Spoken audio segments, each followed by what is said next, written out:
What's up, guys? You're probably here for two reasons. One, you don't want to spend a ton of money on Photoshop, which is understandable. Or two, you don't want to crack it.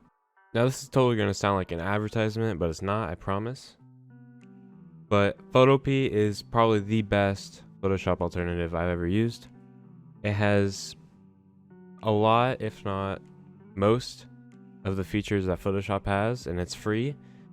And you don't have to download anything. You could literally just search up photopea.com and you can use it within the browser. So if you're sketched out about downloading stuff, you don't have to worry about that.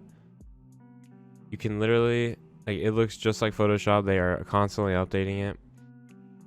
Everything works. There's a few bugs, but that's as expected for such a nice software that's free.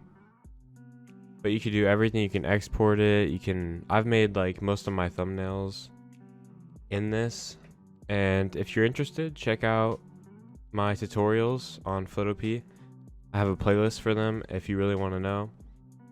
But I hope this video helps you guys. You should definitely try it out. And I'll see you guys in the next one.